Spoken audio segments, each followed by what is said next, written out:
बिस्मिल्लाहिर्रहमानिर्रहीम। अस्सलामुअलैकुम। Welcome to Zoom TV official. दोस्तों, जैसे कि हम बात कर रहे थे पिछली वीडियो में कि कैसे यूएसएसआर एक इतनी बड़ी आलमी ताकत थी और कैसे ये टुकड़ों में बंटने के दहाने पर आ पहुंची, तो आज हम इस पर मजीद बात करेंगे। तो वीडियो शुरू करने से पहले तमाम नाजरीन से गुजारिश है कि हमारे चैनल जूम टीवी ऑफिशियल को सब्सक्राइब करें और बेल के आइकन को दबा दें ताकि हमारे लेटेस्ट वीडियोस के नोटिफिकेशन आप तक पहुंच जाएं। तो करते हैं अपनी वीडियो का आगाज। दोस्तों, जैसे कि हम लास्ट वीडियो में बात कर रहे थे कि कैसे यूएसएसआर की हेलिश ब्यूरोक्रेसी जो सिर्फ कम्युनिस्ट पार्टी के कहने पर ही काम करती थी, ये ब्यूरोक्रेट्स जो अवाम के नौकर नहीं बल्कि अवाम पे मुसल्लत किए गए जल्लाद थे, इनको ऊपर से जो हुक्म आता था ये सिर्फ वही करते थे। दोस्तों, हम आपके सामने दो कंपटीटर्स का मुआवजा रखते हैं, जिनमें से एक यूएसएसआर है और दूसरा अमेरिका। अमेरिका में जो भी लोग काम करते थे वो सारे प्रॉफिट और कारोबार के मालिक थे, सिर्फ उन्हें अपनी कमाई गई रकम में से टैक्स देना होता था।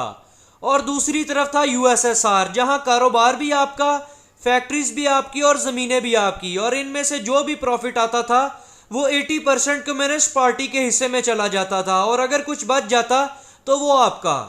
दोस्तों, जो मुआवजा मैंने आपके सामने रखा है उसको देखकर आसान अल्फाज में ये कहा जा सकता है कि यूएसएसआर की इकॉनमी थ्वार्टेड इकॉनमी हो चुकी थी। थ्वार्टेड इकॉनमी का मतलब नाकाम इकॉनमी है। दोस्तों, यूएसएसआर की जीडीपी और इकॉनमी अभी गिर ही रही थी कि यूएसएसआर का एक और रंगीन कारनामा सामने आ गया जो उनके डिसीजन मेकर ने दुनिया पर दबदबा बनाने के लिए किया। वो था सोवियत अफगान वॉर। जैसे कि आप जानते हैं कि हर कम्युनिस्ट निज़ाम को फॉलो करने वाले मुल्कों को यूएसएसआर एड देता था, तो उस कम्युनिस्ट निज़ाम को फॉलो करने वाले मुल्कों में से एक अफगानिस्तान भी था। दोस्तों, आपको इस पर मजीद बताते चलें कि अफगानिस्तान में एक पॉलिटिकल ग्रुप था जिसका नाम तालिबान था। वो इस कम्युनिस्ट निज़ाम से इख्तलाफ करता था। ये वही तालिबान हैं जिन्होंने यूएसएसआर मतलब रशिया और यूएसए मतलब अमेरिका यानी दो सुपर पावर्स को किसी भी एडवांस टेक्नोलॉजी और बगैर किसी इमदाद के इन दो बिग एलिफेंट्स को शिकस्त दी थी। दोस्तों, ये होती है ईमान की ताकत और किसी भी चीज पर पुख्ता यकीन। मेरा यह हरगिज मौकफ नहीं है कि मैं तालिबान का हामी हूं, मगर किसी भी इंसान या मुल्क को ये इख्तियार होना चाहिए कि वो आज़ाद हैसियत हासिल कर सकें। बेशक आज़ादी एक नेमत है। दोस्तों, जब तालिबान ने अपनी हुकूमत के खिलाफ फिलाने जंग किया तो यूएसएसआर दरमियान में आ गया। ये जंग तहरीक तालिबान अफगानिस्तान और यूएसएसआर की हमायत याफ्ता उस वक़्त की अफगान गवर्नमेंट के दरमियान थी। 1979 में स्टार्ट हुई ये जंग 10 साल तक चली, मतलब 1989 में यूएसएसआर ये जंग हार गया। इस जंग में यूएसएसआर के 15,000 के करीब फौजी मारे गए और 50,000 के करीब जख्मी हुए। जब ये जंग का जुनून ठंडा हुआ तो इस जंग की वजह से पूरी दुनिया में यूएसएसआर की इमेज बहुत गलत साबित हुई।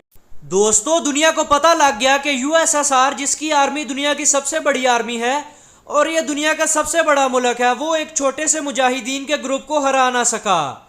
ये देखते ही दुनिया में यूएसएसआर के इत्तेहादी मुल्कों की वफादारियां तब्दील होना शुरू हो गईं और इसका सबसे बड़ा इम्पैक्ट यूएसएसआर की इकॉनमी को हुआ, जो बिल्कुल ही क्रैश कर गई।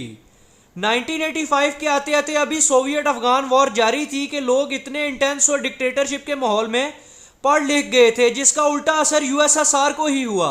दोस्तों, बेटर एजुकेशन होने की वजह से आहिस्ता आहिस्ता आवाम के ऊपर जो बहुत ज़्यादा पाबंदियाँ थी वो कम होने लगी। फिर पढ़े लिखे लोगों ने सोशल ग्रुप बनाना शुरू कर दिए, जिसकी वजह से आखिरी सांसें लेती यूएसएसआर की कम्युनिस्ट पार्टी के ऊपर बहुत प्रेशर बन गया और हालात इनके काबू से बाहर होने लगे।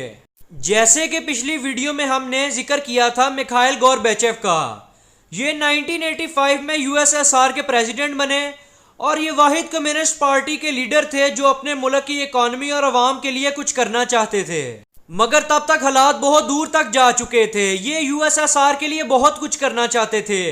इन्होंने प्रेसिडेंट बनते ही दो नई पॉलिसीज बनाई। पहली पॉलिसी फ्रीडम ऑफ स्पीच थी, जो हर आम आदमी से लेकर मीडिया हाउसेस, सोशल वर्कर्स तक थी कि जो जी में आता है वो लिखो और न्यूज़पेपर में छापो।